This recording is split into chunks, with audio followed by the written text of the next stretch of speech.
Hi friends, Teacher Aidan here, and today I'm going to read The Sound of Silence by Katrina Goldsaito. Here we go.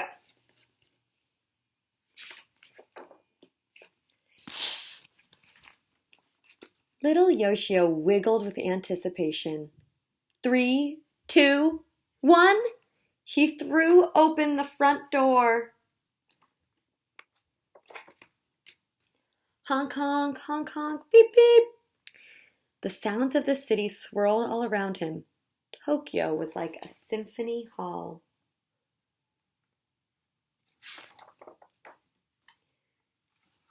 Yoshio listened to the sound of his boots squishing and squashing through the puddles, and the tiny raindrops pattering on his umbrella.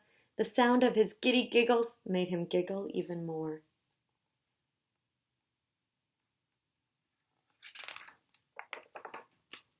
Suddenly, Yoshio heard the strangest sound. High, and then low. Squeaky, and then vibrating. Amazing! It was a koto player carefully tuning her instrument. Then the koto player played. The notes were twangy and twinkling. They tickled Yoshio's ears. When the song finished, Yoshio said, "Sensei, I love sounds, but I've never heard a sound like that." The koto player laughed, and it sounded like the metal bell that swayed in the wind in Mama's garden.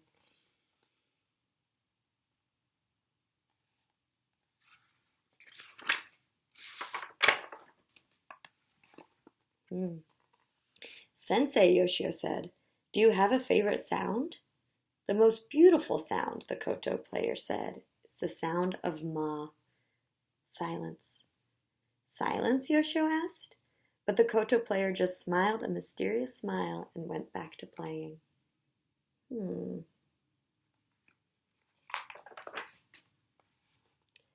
Yoshio bowed to the koto player and ran to school. Where can I find silence? Yoshio wondered as he listened to the thwack of his boots on the pavement. He listened for it through the school day, but there was always some kid making noise. At recess, the sun came out, and Yoshio went to the quietest place he knew, the bamboo grove at the edge of the playground. But even there, the bamboo made a tuck-tuck-tuck sound as the wind banged its stalks together. He closed his eyes and heard the swish, swish, swish of the wind making the leaves talk. It was beautiful, but it wasn't silence. Walking home from school, Yoshio listened hard.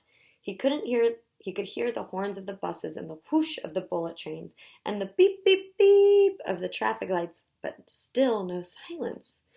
Yoshio knew so many different sounds, loud and soft, sudden and soothing, but silence, where was silence?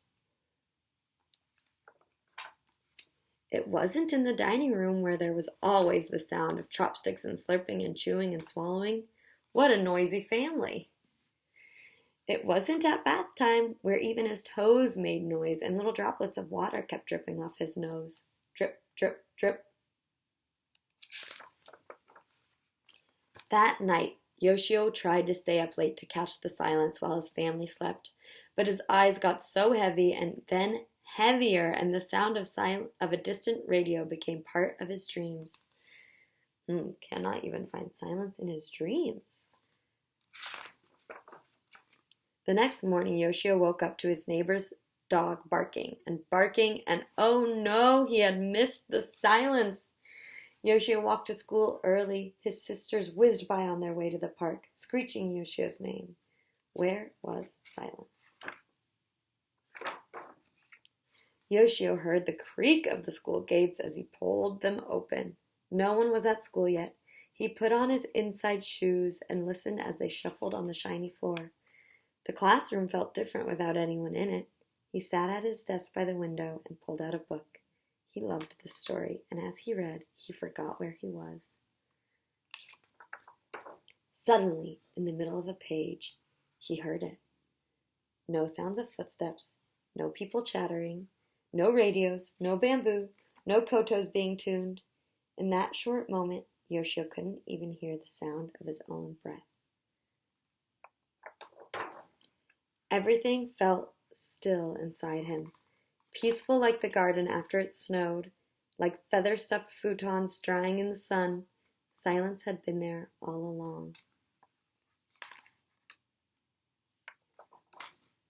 It had been there between the thumps of his boots when he ran, when the wind stopped for just a moment in the bamboo grove, at the end of his family's meal when everyone was happy and full, after the water finished draining from his bath, before the koto player's music began and hovering in the air right before it ended.